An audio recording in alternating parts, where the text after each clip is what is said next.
The night my daughter told me the truth, I was already halfway to knowing it. It was 2:47 a.m. on a Thursday. I know because I looked at my phone when I heard my bedroom door creak open. "Mama?" Zara's voice was small, scared, the kind of scared that makes a mother's heart stop. I sat up immediately. "Baby, what's wrong?" She was standing in the doorway in her purple pajamas, the ones with the clouds on them. Her braids were messy from sleep. Her face was wet with tears. "Come here, sweetheart." I pulled back the covers on Michael's side of the bed. He was working late again, or so he said. Zara climbed in and pressed herself against me like she used to when she was little. "What happened? Bad dream?" She shook her head, didn't speak for a long moment, just cried quietly against my chest. I rubbed her back, waited, let her take her time. Finally, she whispered, "I heard them talking." My blood went cold. "Who, baby?" "Daddy and Aunt Jasmine." Of course it was them. "When?" "Tonight, after you went to bed. I came downstairs to get water and they were in the living room. I hid by the stairs because I knew I wasn't supposed to hear." "What did you hear?" Zara started crying harder. "Mama, I'm so sorry. I should have told you before. I was scared you'd be mad at me." "I'm not mad at you. I could never be mad at you.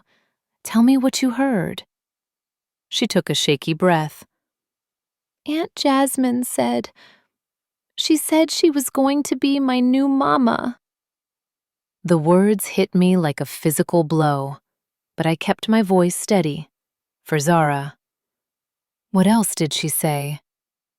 "She told Daddy that you don't appreciate him, that she takes better care of him, that she'd be a better wife." Zara looked up at me with those big brown eyes. "Mama, I don't want a new mama.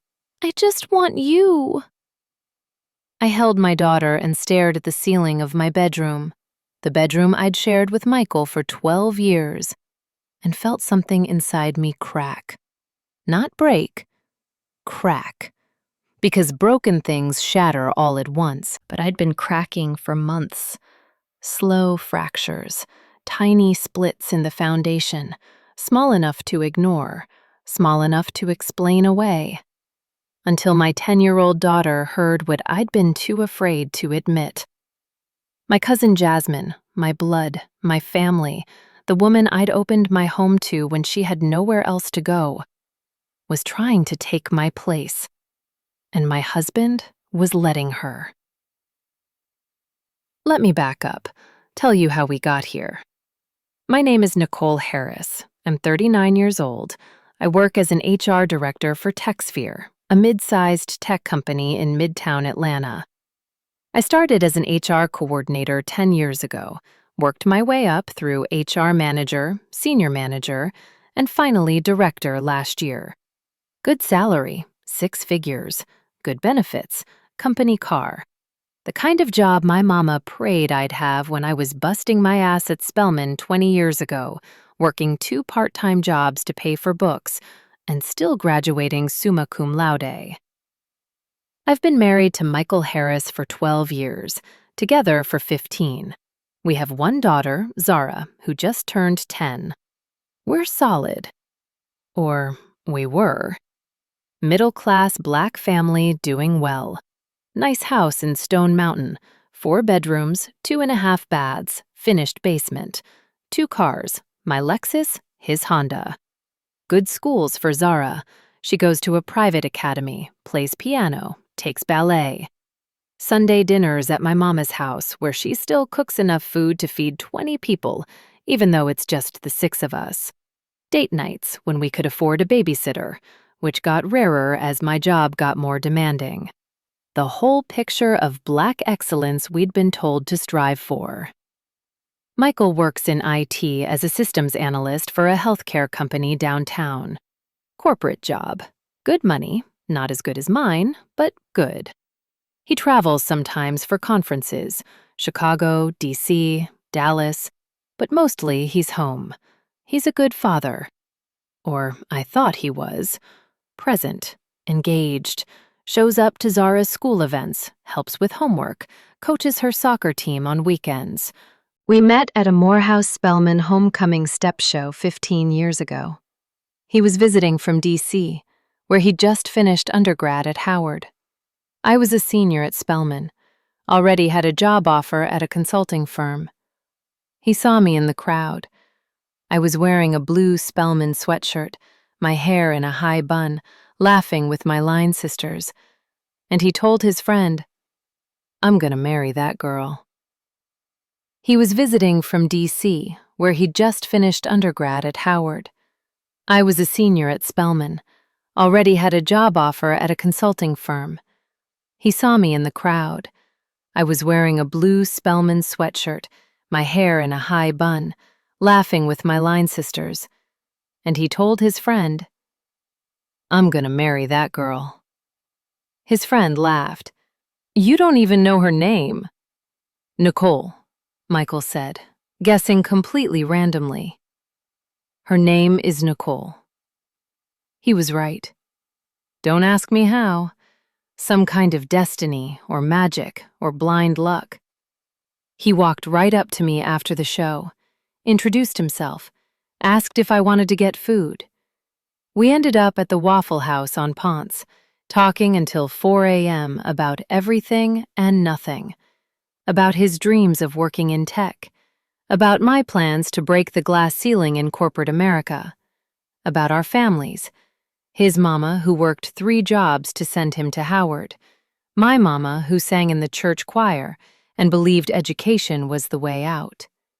We exchanged numbers, did long distance for 2 years while he finished his master's at George Washington and I started my career in Atlanta. Every weekend, one of us was on a plane or a Greyhound bus.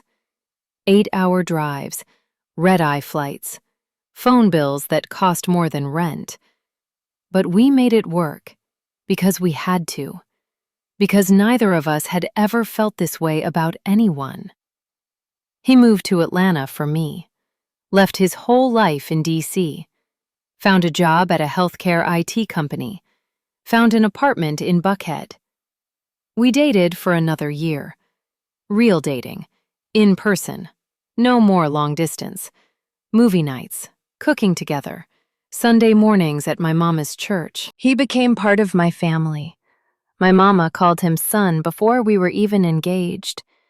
He proposed on New Year's Eve at Piedmont Park, his grandmother's ring, a simple gold band with a small diamond. Got down on one knee in front of the lit-up trees while fireworks went off over the Atlanta skyline. I said yes without hesitation. Best decision I ever made. Or so I thought. We got married at Cascade United Methodist Church, 300 guests. My dress was Vera Wang. His tux was custom. The reception was at the Four Seasons. We danced to Luther Vandross and Anita Baker. My daddy cried. His mama cried. Everybody said we were the perfect couple. And for the first few years, we were. Really were. We had rituals, little things that were just ours. Saturday morning pancakes, he'd make them from scratch, I'd make the coffee.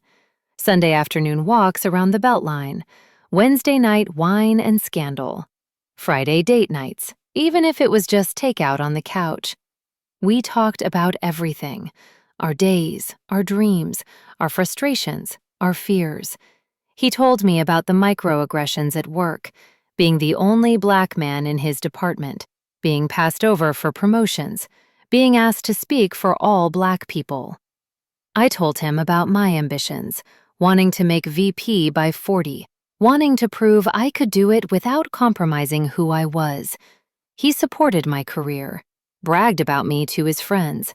"My wife's going places," he'd say with genuine pride. When I got promoted to HR manager, he took me to Bones to celebrate. When I got promoted to senior manager, He surprised me with a weekend trip to Miami. When I made director, he threw me a party at our house with all our friends. We were partners, really partners, splitting bills, splitting chores, splitting childcare. Equal, balanced, right. Then I got pregnant with Zara. Unplanned, but not unwanted. We'd talked about kids eventually. Just didn't think eventually would be 3 years into marriage. But when I saw those 2 pink lines, I wasn't scared. I was excited. Michael was over the moon. He painted the nursery himself, lavender walls with white clouds. He read parenting books, went to every doctor's appointment, held my hand through 20 hours of labor, and never complained once. When they put Zara in his arms, he cried. "I'm going to be the best father in the world," he whispered to her. "I promise." And for years, he was. He got up from midnight feedings, changed diapers, learned to braid hair from YouTube, coached her soccer team, helped with homework, showed up to every recital, every game, every parent-teacher conference. For the first 8 years of Zara's life, we were solid, really solid, the kind of family other people envied. But somewhere around year 9, around the time I got promoted to senior manager and my hours got longer, things started to shift. Subtle at first, small things I didn't notice until later, like how Michael stopped bragging about my promotions, how he'd change the subject when his friends asked about my job, how he'd make little comments. "Must be nice to afford those shoes. I guess someone has to stay home with Zara while you're climbing the ladder." Or how we stopped having sex.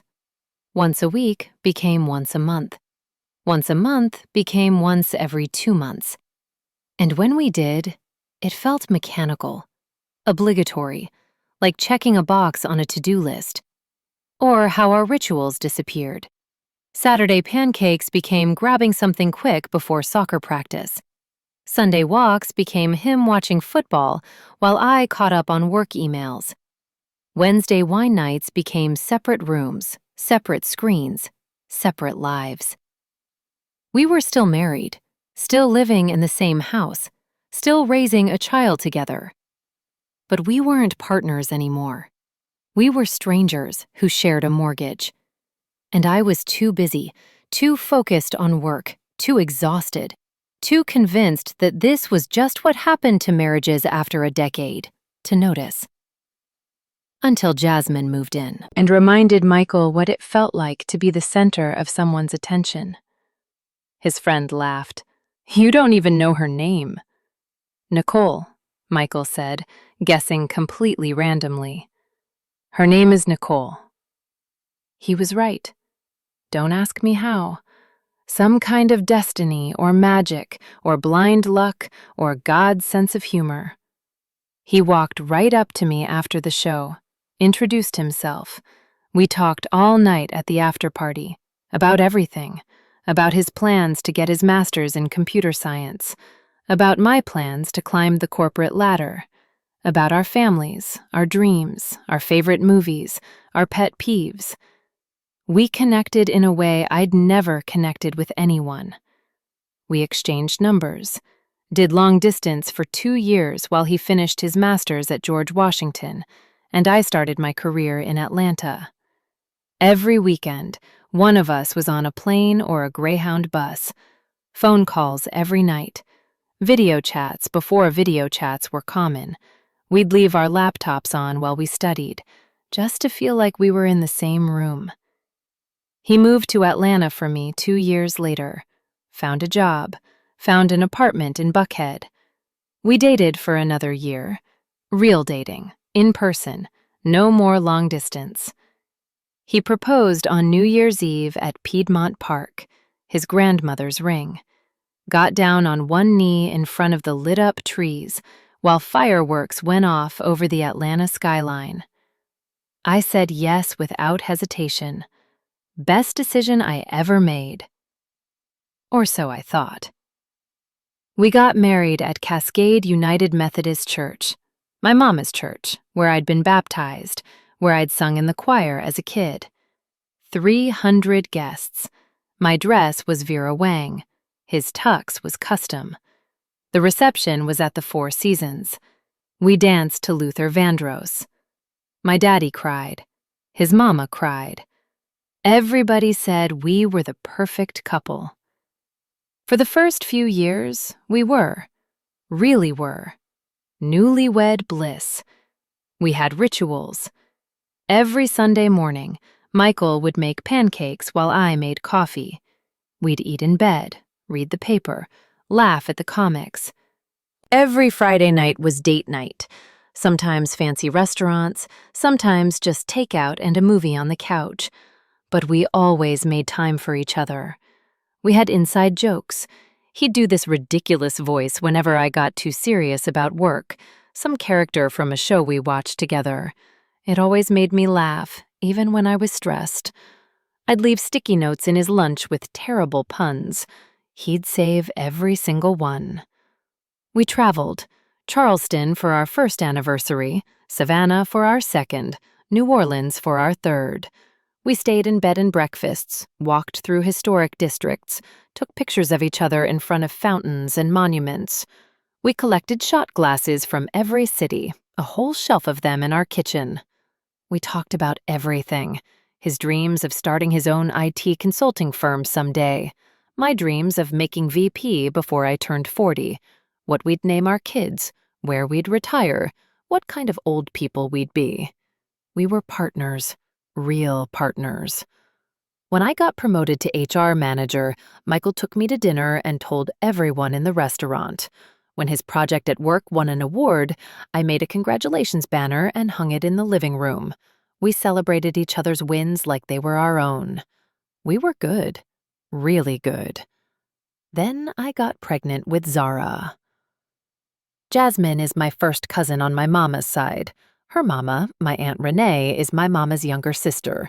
We grew up together, same neighborhood in Southwest Atlanta, same schools, same church. Our mamas dressed us in matching outfits for Easter and Christmas. We were more like sisters than cousins. Jasmine was always the pretty one. I don't say that with jealousy, it's just fact. While I was chubby with braces and thick glasses, Jasmine was slim with perfect skin and long hair that our aunties would fuss over.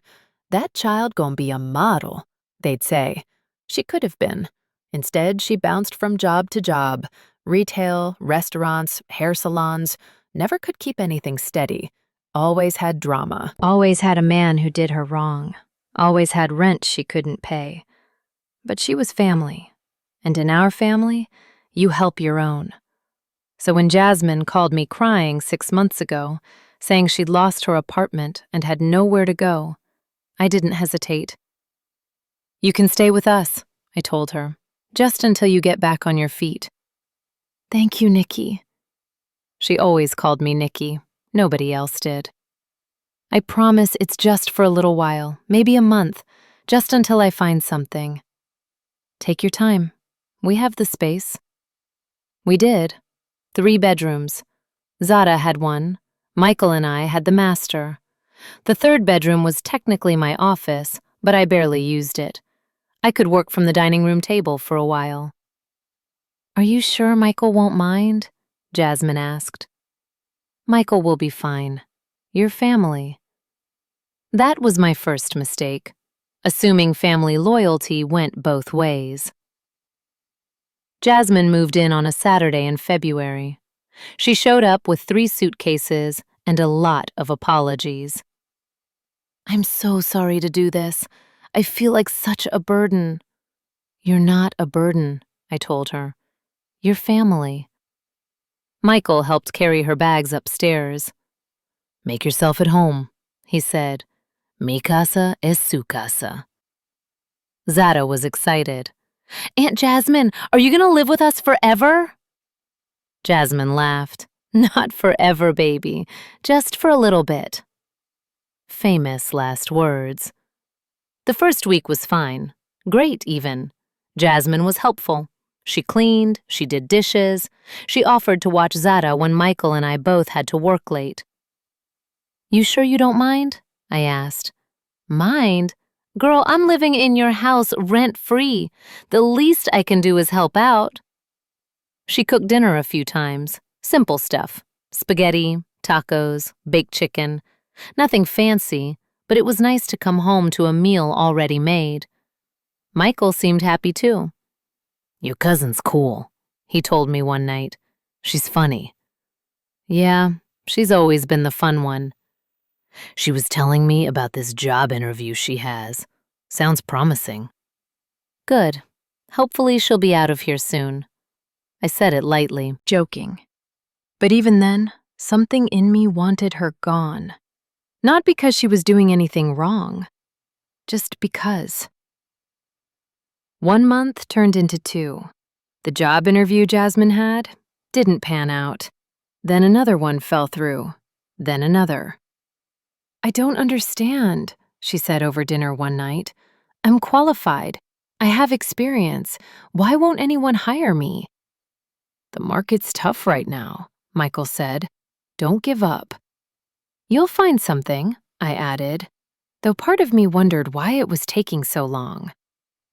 By the 3rd month, I started noticing things. Small things. Subtle things. Things I told myself didn't mean anything, like how Jasmine started wearing my perfume, not borrowing it with permission, just wearing it. I'd come home and smell my signature scent, Tom Ford Black Orchid, not cheap, on her. Are you wearing my perfume? I asked one day. Oh, I hope you don't mind. I ran out of mine and yours smells so good. I'll buy you a new bottle, I promise. She never did. Or how she started styling her hair like mine. I'd worn my natural hair in twists for years. Suddenly, Jasmine was wearing twists too. Same size, same style. Imitation is the sincerest form of flattery, my mama said when I mentioned it. But it didn't feel like flattery. It felt like copying, like she was trying to be me. Then there were the clothes. I came home from work one day and Jasmine was wearing my blazer. My good blazer. The one I wore to important meetings. That's mine, I said, trying to keep my voice level. I know. I hope you don't mind. I had an interview and I wanted to look professional. You have such good work clothes. Next time, ask first. Of course, I'm sorry. But she kept doing it. My shoes, my scarves, my jewelry. Always with an apology after the fact, never with permission beforehand. You need to set boundaries, my best friend Tasha told me. Tell her to stop going through your stuff. She's family, I said, and she's going through a hard time. Family doesn't mean you get to have no boundaries. But I didn't want to make waves, didn't want to seem petty, didn't want Aunt Renee calling my mama saying I was being mean to Jasmine. So I said nothing. The first really uncomfortable moment came 3 weeks after Jasmine moved in. I was running late for work. Emergency meeting moved up an hour. I rushed downstairs in my suit, grabbing my keys and coffee, planning to skip breakfast. And there was Jasmine, in my bathrobe, the silk one Michael had bought me for our anniversary, the expensive one I only wore on special occasions. She was making coffee in my kitchen, wearing my robe, humming to herself like she owned the place. Morning, she said cheerfully. Want some eggs? I'm making scrambled. That's my robe, I said. She looked down. Oh, I hope you don't mind. Mine's in the wash, and I was cold. This one was just hanging in your bathroom, and it's so soft. It was in my bathroom, not the guest bathroom. Oh, I thought... She smiled sheepishly. Sorry, I'll wash it and put it back. No big deal, right? It was a big deal, because it wasn't just about the robe. It was about boundaries, about her going into my bedroom, about her touching my things without asking. But I was late, and she was smiling and making it seem like I was overreacting. So I said, "Just ask next time." She never did ask, and she kept wearing it. A week later, I came downstairs early, 6 a.m., before my workout. I was planning to grab a protein shake and head to the gym, but I heard voices in the kitchen. Laughter. Michael's voice. "No way. You're lying." "I swear." Jasmine's voice, playful.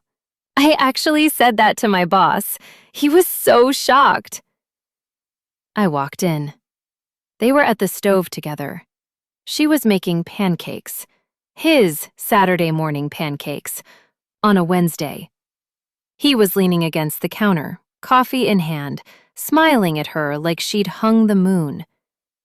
They both looked up when I entered. The smiles dimmed slightly. "Hey, babe," Michael said. "Want pancakes? Jasmine's making my recipe." "Your recipe?" "I taught her last weekend. She wanted to learn." "I figured," Jasmine added, flipping a pancake expertly. "Since you don't really cook anymore, someone should keep the tradition alive." The words landed like a punch. "Since you don't really cook anymore." "I work," I said flatly. "I know, and you work so hard. That's why it's nice that I can help out. Right, Michael?" "Yeah," he agreed. "It's nice having home-cooked meals again." I left without eating, went to the gym, punched the heavy bag until my knuckles hurt. That weekend, I was doing laundry when Zara came downstairs with her hair freshly braided. Perfect box braids. Neat, tight, professional. "Who did your hair, baby?" "Aunt Jasmine. She learned from YouTube. She says she wants to do them like you do, Mama, but better." "Better?" "She said hers last longer because she braids tighter, and she said you rush because you're always busy, but she has time to do it right." My heart clenched. "Do you like how I do your hair?" Zara hesitated. "I like both, but hers do last longer." Because I was rushing. Because I had 30 minutes before work and Zara needed her hair done. Because I was squeezing motherhood into the gaps between meetings, and Jasmine had all the time in the world. 2 days later, I finally snapped. I came home from work to find Jasmine wearing my jewelry, my grandmother's pearl earrings, the ones my mama had given me when I graduated from Spelman. "Take those off." "What?" "Those are mine. Take them off. Now." "Oh my God, I'm sorry. I didn't think." "You never think. You just take. My perfume, my clothes, my jewelry, my bathrobe, my kitchen, my husband's attention. You take everything without asking." "Nicole." Michael stepped between us. "That's enough." "Enough? She's wearing my grandmother's earrings." "She didn't know they were special. They're in my jewelry box, in my bedroom. How would she not know?" Jasmine was crying now, taking off the earrings. "I'm so sorry. I didn't mean to upset you. I just thought, you have so many nice things, and I have nothing, and I thought you wouldn't mind." "Well, I do mind." "Nicole," Michael said quietly, dangerously. "She's apologizing. Don't be cruel." "I'm being cruel? She's going through our bedroom." "She made a mistake. You don't have to attack her." "I'm not attacking." "You are, and I don't like it. She's family. She's going through a hard time, and you're treating her like a criminal for borrowing some earrings." That's when I realized he wasn't on my side anymore. Maybe he never was. Maybe Jasmine had been slowly turning him against me for weeks, and I'd been too busy to notice. I looked at him, at the way he was standing, body angled toward her, not me, protective, defensive, like I was the threat. "Fine," I said quietly. "She can borrow whatever she wants." I walked away, went to our bedroom, closed the door, and cried for the first time in months. By month 4, things shifted. Jasmine stopped looking for jobs, or if she was looking, she wasn't talking about it. Instead, she started acting like she lived there permanently, like this was her house too. The first thing I noticed was the mornings. I'd come downstairs at 6:30 a.m. to make coffee before work, and Jasmine would already be up, already dressed, wearing my robe, the silk one Michael had given me for our anniversary 2 years ago. "Morning," she'd say cheerfully, pouring coffee into my favorite mug. "I made extra. Hope you don't mind I borrowed your robe. Mine's in the wash." "That's fine," I'd say, even though it wasn't fine, even though she never asked, even though "in the wash" was a lie, because I'd seen her robe hanging in her bathroom yesterday. And Michael would come down 10 minutes later, smile at Jasmine like she was sunshine, accept the coffee she'd poured for him, thank her. Never thanked me when I made coffee, just took it, expected it. But Jasmine made coffee, and suddenly it was special. One morning, a Tuesday, I remember because I had an early meeting, I came downstairs to find Jasmine making breakfast. Pancakes, Michael's favorite. She was at the stove, humming, wearing my apron over my robe. Michael was at the table in his work clothes, reading something on his phone, smiling. "Morning, babe," he said when he saw me. But he didn't get up, didn't kiss me like he used to, just looked back at his phone. "Morning," I said. "Jasmine's making pancakes," he said, like I couldn't see that, like I didn't have eyes. "So I see." "Blueberry," Jasmine added, turning around with a spatula. "Your favorite, right, Michael?" Our eyes met. Hers were bright, challenging, like she was daring me to say something. "How did you know Michael likes blueberry pancakes?" I asked. "Oh, he mentioned it once." She smiled. "I just try to pay attention to the little things, you know? Make people feel special." The implication was clear. I didn't pay attention. I didn't make him feel special. And the worst part? She was right. I grabbed my coffee, went back upstairs, finished getting ready for work. When I came back down, they were eating together, laughing about something. Zara had joined them, sitting in my seat. I stood in the doorway of my own kitchen, watching my family eat breakfast without me. Nobody looked up. Nobody asked if I wanted pancakes. Nobody saved me a seat. I left for work without saying goodbye. That afternoon, I got home early. Rare. My 3 p.m. meeting got canceled, and I decided to surprise everyone. I walked in quietly, heard voices in the living room. I stopped in the hallway. Listened. "Can you show me again?" That was Zara. "Of course, baby. Come here." That was Jasmine. I peered around the corner. Jasmine was sitting on the couch with Zara, braiding her hair. Not just any braids.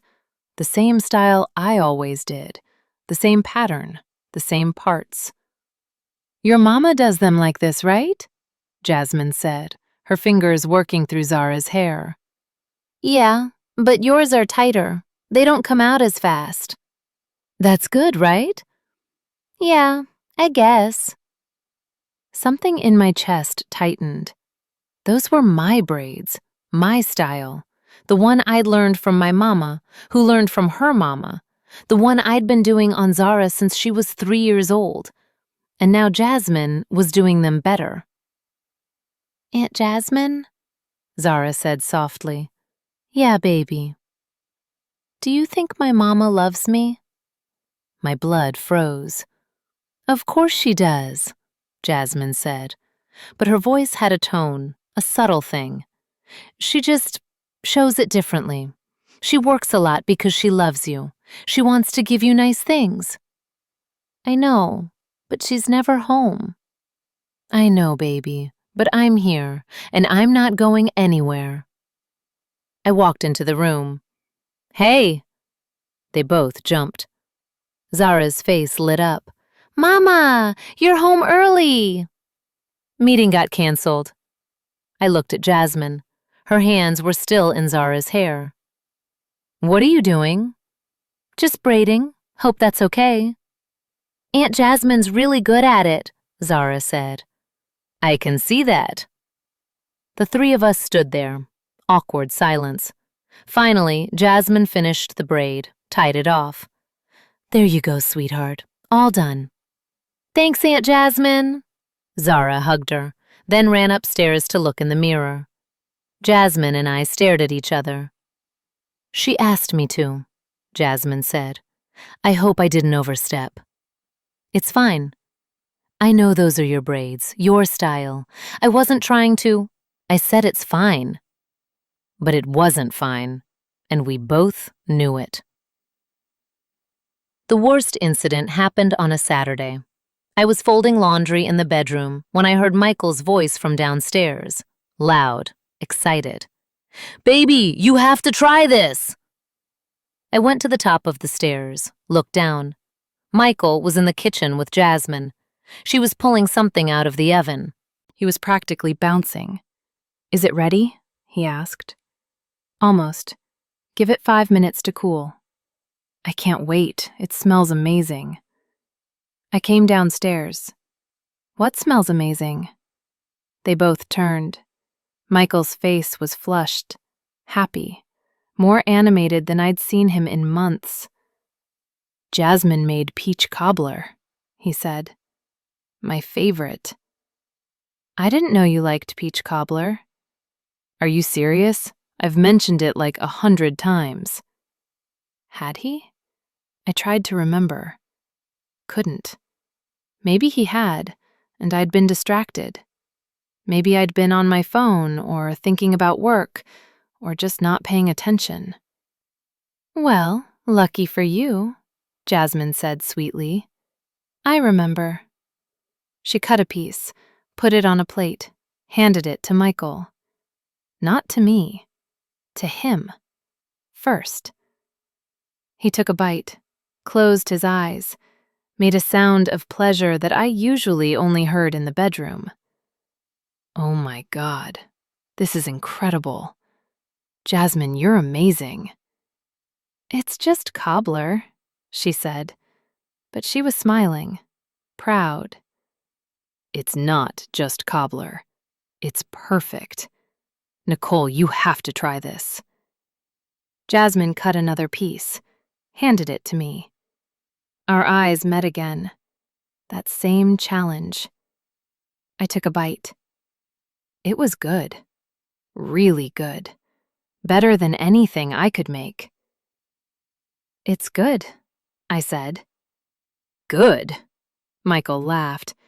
It's better than good. It's the best peach cobbler I've ever had. Thank you, Jasmine said to him. Not to me. To him. And he smiled at her like she'd just given him the world. I put the plate down.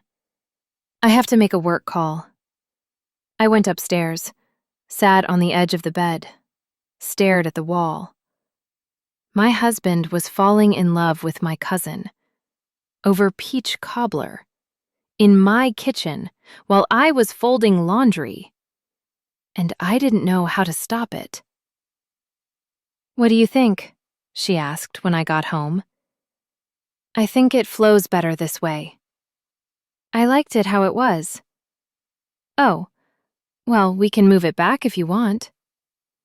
But we never did, because Michael said he liked the new arrangement. She started cooking dinner every night. Not just simple meals anymore, elaborate ones. Homemade macaroni and cheese, smothered pork chops, peach cobbler, all of Michael's favorites. How did you know Michael loves peach cobbler? I asked her. Oh, he mentioned it once. I just wanted to do something nice. But I'd never made peach cobbler, not once in 12 years. I didn't even know how. And now Jasmine was making it weekly. "Your cousin can cook," Michael said one night, going back for seconds. "Yeah, she really can," I said flatly. She started doing Michael's laundry, too, without asking. I'd come home and his clothes would be washed, folded, and put away. "You don't have to do that," I told her. "I don't mind. I'm doing laundry anyway." But she wasn't doing my laundry, or Zara's, just Michael's.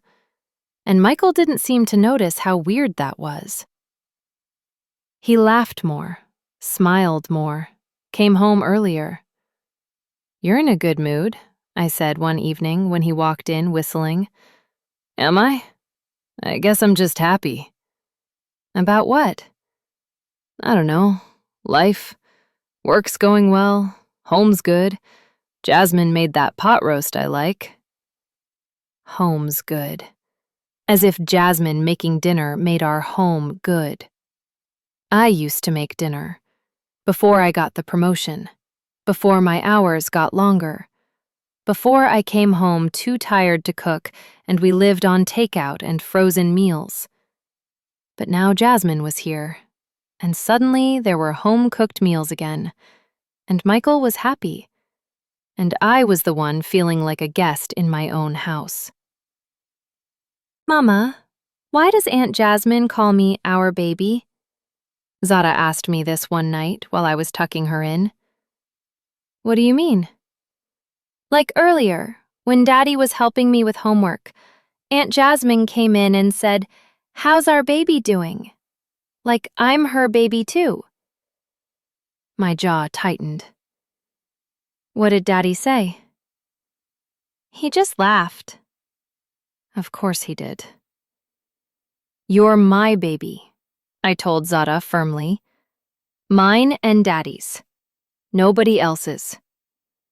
"I know, Mama, but it felt weird when she said it." "If she says it again, you tell me, okay?" "Okay." But I knew Zara wouldn't tell me, because kids don't want to cause trouble. Kids want the adults around them to be happy, even when those adults are doing things that make the kids uncomfortable.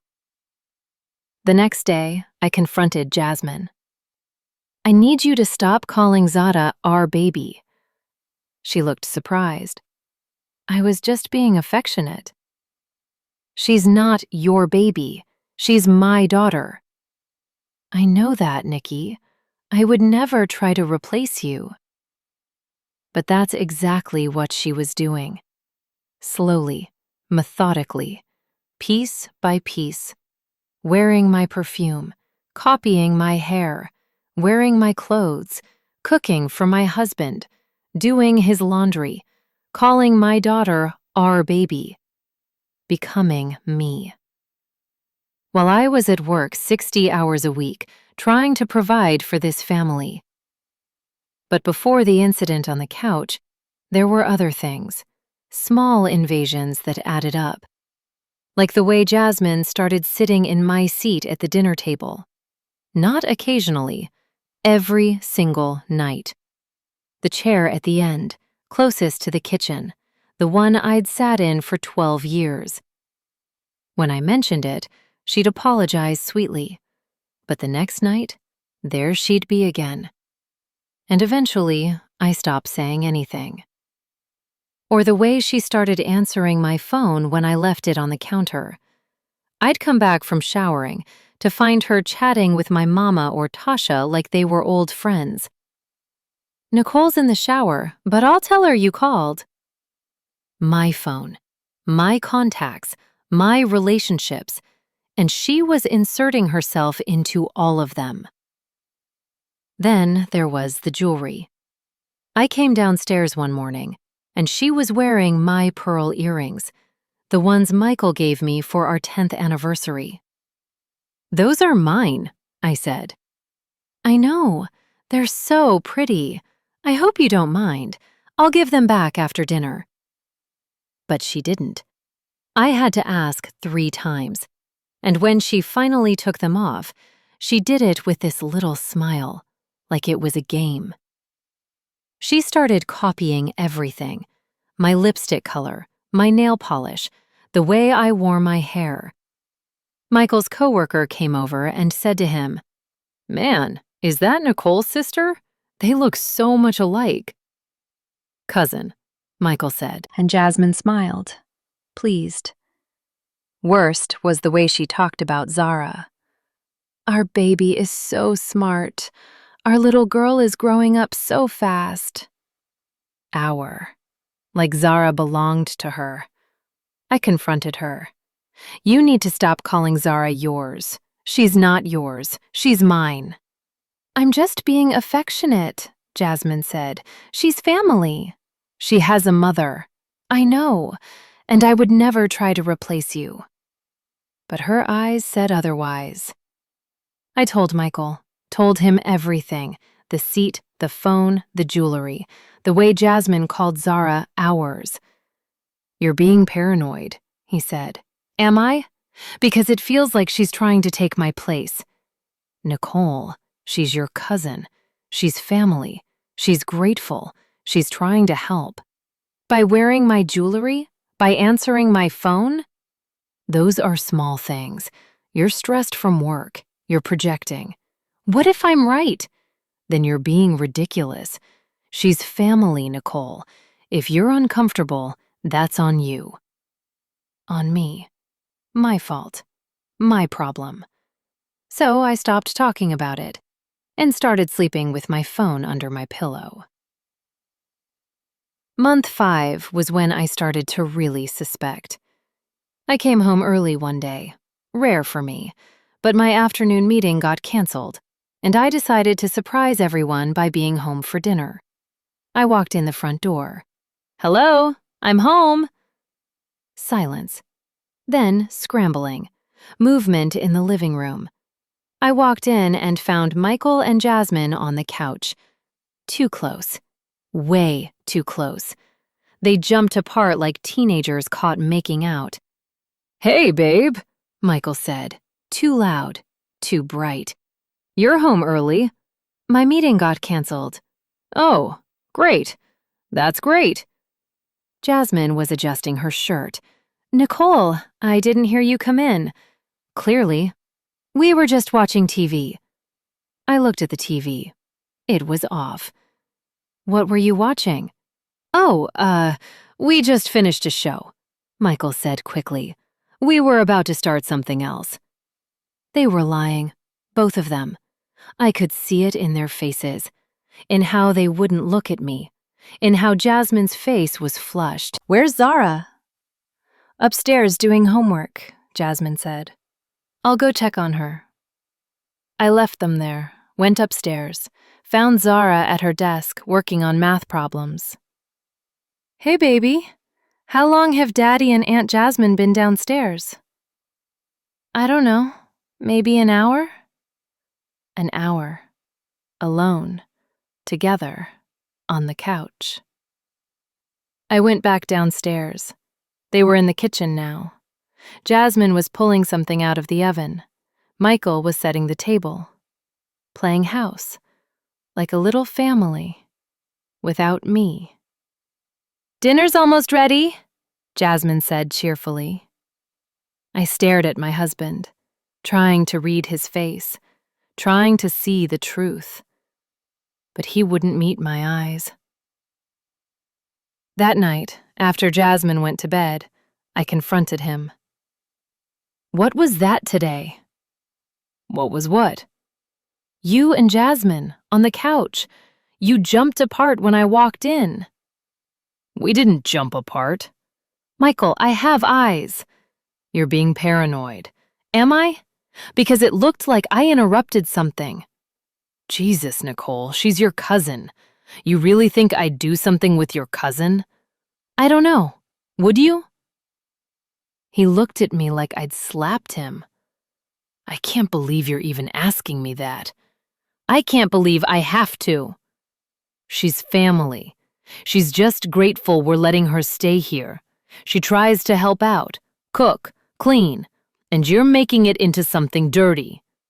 She's been here for 5 months, Michael. 5 months. When is she leaving?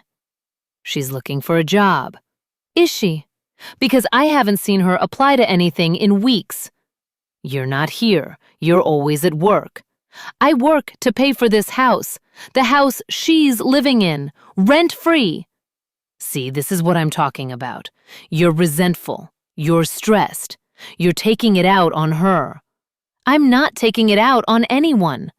I'm trying to understand why my husband and my cousin were sitting inches apart on my couch in the middle of the afternoon. We were talking.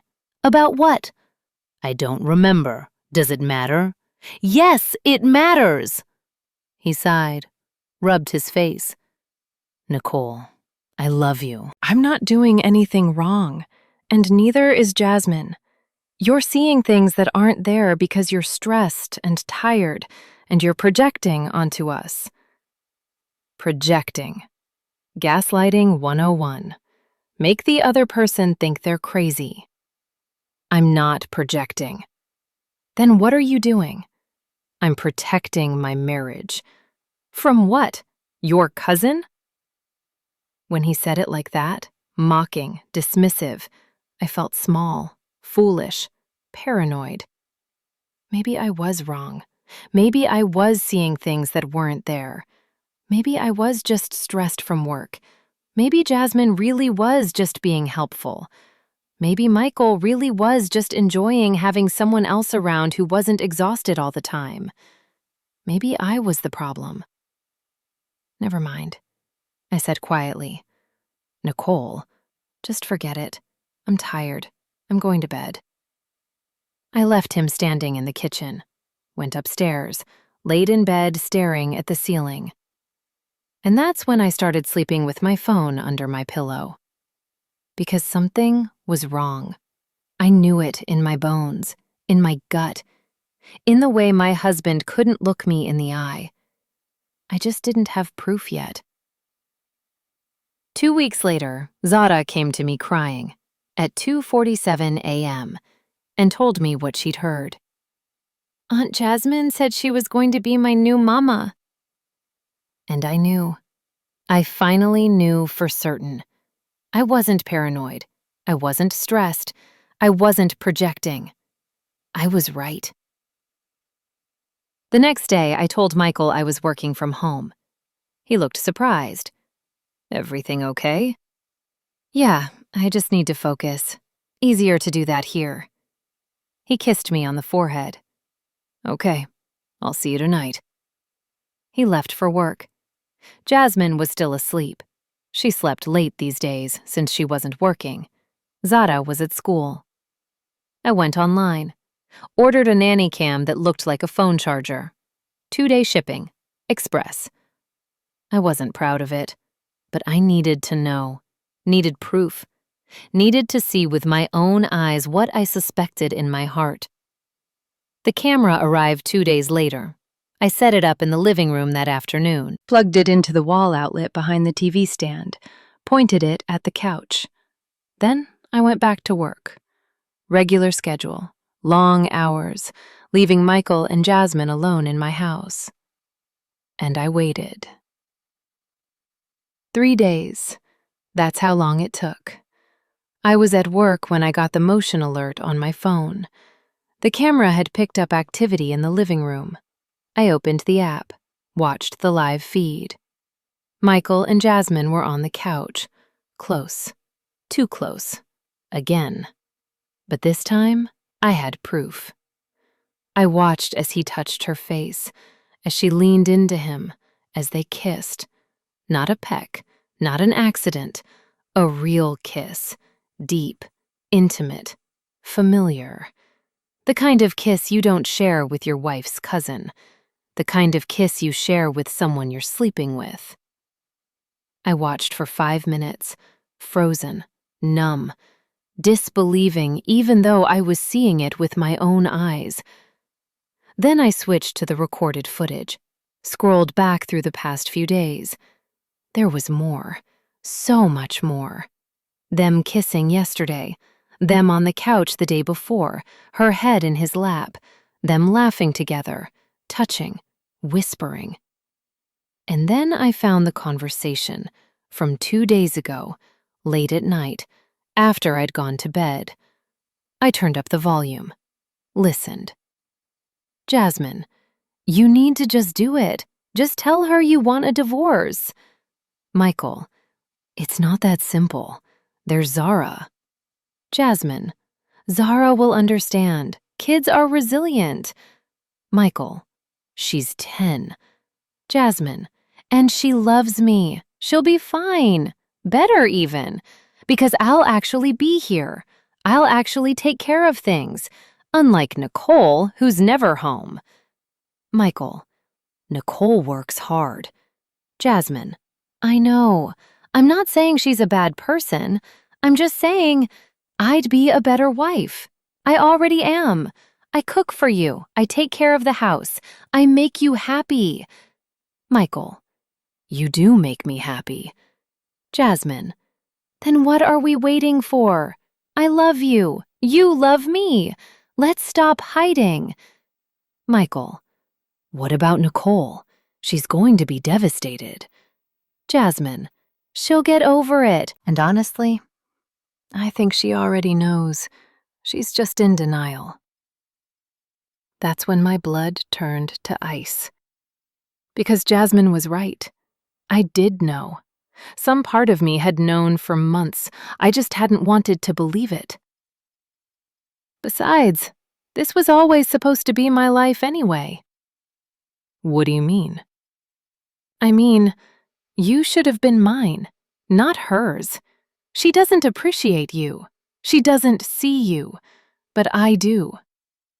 Jasmine, I'm serious. I would have been the better wife all along, and I'm going to prove it.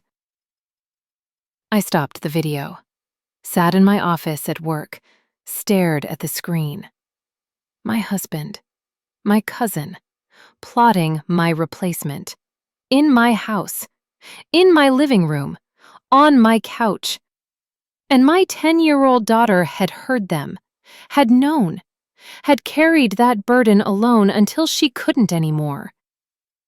I picked up my phone, texted my boss. Family emergency. Need to leave. Then I drove home. I walked in the front door. Michael? Jasmine? They were in the kitchen, making lunch together, laughing about something. Michael was cutting tomatoes. Jasmine was at the stove. Domestic. Comfortable. Like a couple. They looked up when I walked in, both of them smiling. Innocent. Like they hadn't just been planning my exit from my own life. Hey, babe, Michael said, his smile bright. Fake. What are you doing home? I thought you had meetings all afternoon. I need to talk to you both. Living room. Now. My voice came out flat. Cold. Michael's smile faltered. Jasmine's eyes narrowed slightly, like she was calculating. Is everything okay? Jasmine asked sweetly. Living room. Now. Something in my tone made them both move. They exchanged a glance, quick, nervous, and walked to the living room. I followed, watched them sit on the couch, that damn couch where they'd kissed and touched and plotted. They sat close, not touching, but close, presenting a united front. Michael's hand rested near Jasmine's on the cushion between them. I stood facing them, didn't sit. Needed the height, needed the power, needed them to have to look up at me. For a long moment, I just stared, let the silence stretch, watched them get uncomfortable, watched Michael shift, watched Jasmine's smile start to crack. Nicole, Michael finally said, what's going on? I pulled out my phone, opened the camera app, let my finger hover over the play button. I want to show you something. Okay. His voice was uncertain now, worried. I pressed play. Their faces appeared on my screen, on the couch, 2 days ago.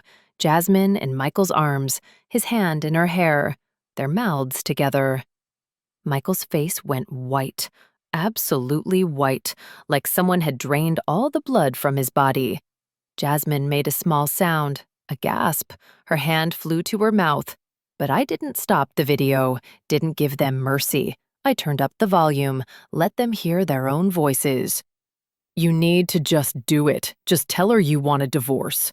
It's not that simple. There's Zara. Zara will understand. Kids are resilient. I watched their faces as they heard themselves, watched the horror dawn, the realization that they'd been caught, that there was no talking their way out of this, no gaslighting, no "you're paranoid" or "you're imagining things." Video evidence, audio, their own words condemning them. Michael tried to stand. "Nicole, sit down." He sat. Something in my voice, something he'd never heard before, made him obey. The video continued, Jasmine saying she'd be a better wife, Michael admitting she made him happy, both of them discussing my daughter like she was property to be divided up in their new life. When it finally ended, silence filled the room. Heavy, suffocating. I looked at Jasmine first, made eye contact, held it. "Get out of my house. Nicole, please." Her voice was shaking, tears already forming, but I felt nothing. "Get out of my house. It's not what it looks like." I laughed, actually laughed, a harsh, bitter sound that didn't sound like me. It's not what it looks like? I just watched you kiss my husband, heard you call yourself a better wife, heard you plan how to tell me to leave my own house. What part of that is not what it looks like? I meant we didn't plan for this to happen. But it did happen, again and again, for months, while you were eating my food, sleeping in my house, playing with my daughter, while you looked me in the eye every single day and pretended to be grateful, pretended to be family. Tears were streaming down her face now, mascara running, hands shaking. "I'm sorry. I'm so, so sorry. I never meant to hurt you. You did hurt me. You came into my home and systematically tried to replace me. You wore my clothes, my jewelry, my perfume. You copied my hair.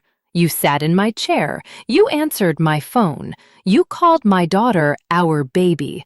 You cooked my husband's favorite meals and braided my daughter's hair better than I could and made yourself indispensable. And the whole time, you were fucking him. In my house, on my couch, in the home I pay for." "Nicole," Michael tried again, "shut up." I still didn't look at him, kept my eyes on Jasmine. "You wanted my life. You studied me like a blueprint, learned what he liked, what she needed, what I wasn't providing, and you filled every gap. You're not sorry you did it. You're sorry you got caught. That's not true, isn't it? Because I heard what you said on that video. You said you'd be a better wife. You said I was never home. You said Zara would be better off with you. You didn't sound sorry then. You sounded confident. You sounded like you'd already won." Jasmine buried her face in her hands, sobbing now, loud, ugly sobs. But I felt nothing, no sympathy, no sadness, just cold, clear rage. I turned to Michael, finally looked at him. His eyes were red, his jaw was clenched. He looked like he wanted to say something but didn't know what. "And you?" I said quietly. My voice was steady now, deadly calm. "You're supposed to be my husband, my partner, the father of my child, the man who promised to love me and honor me and forsake all others. And you threw it all away." It wasn't... He stopped, swallowed. "I don't know what to say." "How about the truth? How long?" "Nicole, how Long. He looked at the floor. 3 months. 3 months. I repeated it. Let it sink in. 3 months of lying to my face. 3 months of kissing me goodbye while you were sleeping with her. 3 months of sitting at dinner with our daughter while plotting to leave. I wasn't plotting. I heard you on the video. She asked you to tell me you want a divorce, and you didn't say no. You said it's not that simple. Not, I don't want that. Not, I love my wife. Just, it's not that simple. His jaw worked. I was confused. You weren't confused. You were caught between two women and trying to figure out which one would cause less drama. And apparently, I lost. That's not. Then what is it? Explain it to me. Because from where I'm standing, you let my cousin move into our home, into our family, into our bed. You let her try to replace me. You encouraged it. You participated in it, and you didn't say a word. I'm sorry. You're going to be. Because I'm filing for divorce, and I'm taking everything. This house, full custody of Zara, everything. Nicole, please, and you, I turned back to Jasmine. I want you out of this house in the next hour. Pack your shit and go. I don't care where. Go stay with your mama. Go to a hotel. Sleep in your car. I don't care. Just get out. Jasmine stood up on shaky legs. She looked small now, diminished, all the confidence gone. Can we please just talk about this? Get out. Nicole. The fallout was ugly. That first night, after I called my mama and cried, she came over. Didn't ask, didn't wait for permission, just showed up an hour later with a casserole and a bottle of wine. Where is he? She asked when I opened the door. Guest room. Good. Keep him there. She came in, made me sit at the kitchen table, poured 2 glasses of wine.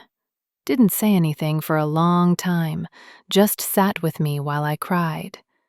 Finally, she said, "You're going to be okay." I don't feel okay. I know, but you will be. You're strong, Nicole. Stronger than you know. You built a career. You bought this house. You raised a beautiful daughter. And you did it mostly by yourself, while he was out there playing house with your cousin. You don't need him. You never did. But I wanted him. I wanted our family. I know, baby. But sometimes what we want and what's good for us aren't the same thing. And he wasn't good for you. Not anymore. Maybe he never was. The next day, I told Aunt Renee. Had to. She was going to find out eventually. Better it came from me. She called me, her voice tight. Nicole, your mama told me something. Something I don't want to believe. It's true, Aunt Renee. My daughter wouldn't. She did. I have proof. Video, audio, everything. I don't need to see it. But there must be more to the story. Maybe Michael came on to her. Maybe she felt pressured. Aunt Renee. My voice was firm. I love you. But your daughter made a choice. She slept with my husband in my house for 3 months. She wasn't pressured. She wasn't forced. She wanted to. She planned it. She told him to leave me. I heard her say it. Silence on the other end. Then, you should have been home more. You should have paid more attention to your husband. If you had, maybe this wouldn't have happened. My breath caught. Are you seriously blaming me for this? I'm just saying, if a man strays, there's usually a reason. The reason is that he's a cheater, and your daughter is a homewrecker. That's it. That's the reason. Don't you dare call my daughter that. What else would you call her? She came into my home, pretended to be grateful, and systematically tried to steal my husband and my daughter. What word would you use? She hung up. Hasn't spoken to me since. Over the next few weeks, the family divided. Some believed me. Some believed Jasmine. Some just stayed out of it entirely. My cousin Denise called. "Girl, I heard. I'm so sorry. Is there anything I can do?" "Just believe me. That's all I need." "Of course I believe you. I never trusted Jasmine anyway. She always had a sneaky energy." My Uncle Marcus called. Nicole, I don't know what happened between you and Jasmine, but family is family. Maybe you should consider forgiving her. "Would you forgive someone who slept with your wife, Uncle Marcus?" That's different. "It's not. And I'm not forgiving her. Or him. They made their choices. Now they live with the consequences." The worst was Sunday dinner at Mama's. The first one after everyone knew. I almost didn't go. Didn't want to face everyone. Didn't want the questions or the judgments or the pitying looks. But Mama insisted. "You hold your head up. You didn't do anything wrong. You don't hide." So I went. Took Zara. Walked in with my spine straight and my face composed. The room went quiet when we entered. Everyone stared. Then Mama came over, hugged me tight, and said loud enough for everyone to hear, "My daughter is strong. She's brave. And she's going to be just fine." And slowly, one by one, the people who mattered came over, hugged me, told me they loved me, told me I did the right thing. The ones who didn't come over? I made a mental note. Family isn't just blood. It's who shows up when you need them. Work was its own challenge. I took 2 days off after the confrontation, called it a family emergency, didn't elaborate. But when I came back, rumors were already spreading. Not about Jasmine and Michael, about me. About how I was having problems at home. About how I seemed distracted lately. About how maybe I wasn't as focused on work as I used to be. My colleague James pulled me aside. "Hey, you okay? You seem off." "I'm fine, just dealing with some personal stuff." "Anything I can help with?" "No, but thank you." Tasha, my best friend who worked in marketing, cornered me in the bathroom. "Okay, spill. What happened?" I told her. Everything. She listened without interrupting. When I finished, she said, "Holy shit." "Yeah. You need to report this to HR, get it documented, in case Michael tries to claim you're unstable or something in the divorce." "I am HR." "Then document it yourself. Write everything down. Dates, times, evidence. Protect yourself, Nicole. Men like that, they don't go down quietly." She was right. That night, I created a file, wrote down everything, every incident, every conversation, every piece of evidence, backed it up in 3 places. If Michael wanted a fight, I'd be ready. The hardest part was Zara. She'd been so quiet since that night, withdrawn. She went to school, did her homework, ate dinner, but she didn't talk much, didn't smile, moved through the house like a ghost. 2 weeks after Jasmine left, I sat her down. "Baby, we need to talk." "About Daddy?" "About everything. How are you feeling?" She shrugged. "I don't know." "It's okay not to know. It's okay to be confused or angry or sad." "Are you and Daddy getting divorced?" "Yes." "Is it because of me?" My heart broke. "No, baby, no. This has nothing to do with you. Your daddy made bad choices. Adult choices. That's not your fault. But if I hadn't heard them talking, then I still would have found out eventually. You didn't cause this. Daddy and Aunt Jasmine caused this." I miss how things used to be. I know, me too. Will Daddy still love me? Of course he will. He made mistakes with me, but he loves you. That won't change. But I wasn't sure I believed that, and I think Zara knew it. I got her into therapy with Dr. Elena Rodriguez, a child psychologist who specialized in family trauma. Every Thursday afternoon, Zara would go talk to Dr. Rodriguez while I waited in the waiting room. After the fourth session, Dr. Rodriguez called me in. Zara's processing this in a healthy way. She's angry at her father, which is appropriate. She's sad about the family breaking up, which is normal. But she's also resilient. She has a strong support system with you. She's going to be okay. Are you sure? I'm sure. Kids are tougher than we think. As long as you keep being honest with her and supporting her, she'll come through this. Michael moved out 3 weeks after the confrontation, found an apartment in Decatur, a one-bedroom, cheaper than he was used to. But that's what happens when you have to pay child support and alimony on a single salary. He begged me to reconsider, called, texted, showed up at the house unannounced until I threatened to call the police. "I miss you," he said through the door one night. "I miss Zara. I miss our family." "You should have thought about that before you fucked my cousin." "Can I at least see Zara?" "On weekends. Supervised visits until the divorce is final. Then we'll reassess." "Supervised? Nicole, I'm her father. You're also the man who traumatized her. So yes, supervised." The first visit was awkward. Michael picked Zara up on Saturday morning. I made him wait outside, watched through the window as Zara walked to his car. She didn't run, didn't smile, just walked. She came back Sunday evening quiet. I asked how it went. "Fine." "Just fine?" He kept saying he was sorry, that he made a mistake, that he loves me. She looked up at me. "Do you think he means it?" "I think he wants to mean it, but I don't know if he knows how anymore."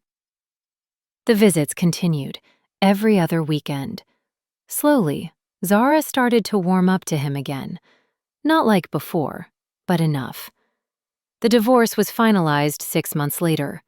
I got the house, full custody, child support, everything I asked for. Michael didn't fight me. His lawyer probably told him he wouldn't win. Not with that video. Not with the evidence. Not with everything documented. The day the papers came through, I sat in my lawyer's office and signed my name. Nicole Harris. Not Nicole and Michael Harris. Just me. And I felt lighter, like I'd been carrying weight I didn't know was there. That was a year ago. Today, Zara and I are doing better than ever. We moved on, healed, built a new life. Just the two of us. I got a promotion at work, made VP. Better hours, better pay. Finally have the work-life balance I'd been chasing. Zara's in therapy, working through the trauma. She's a strong kid, resilient, just like her mama. We cook dinner together now, every night. Just us. No cousin, no husband, no betrayal. Just mother and daughter. This afternoon, while we're making Sunday dinner, my mama's coming over, bringing greens and cornbread. The doorbell rings. "I'll get it," Zara says, running to the door. She comes back with a man I've been seeing, Marcus, a teacher at Zara's school. Kind, patient, genuine. Everything Michael wasn't. He's holding flowers, daisies, my favorite. "Hey," he says, smiling. "Thought I'd stop by. Hope that's okay." "More than okay," I tell him. Zara leans over to me and whispers, "This one treats you good, Mama." I smile, pull her close. "Yeah, baby, this one does."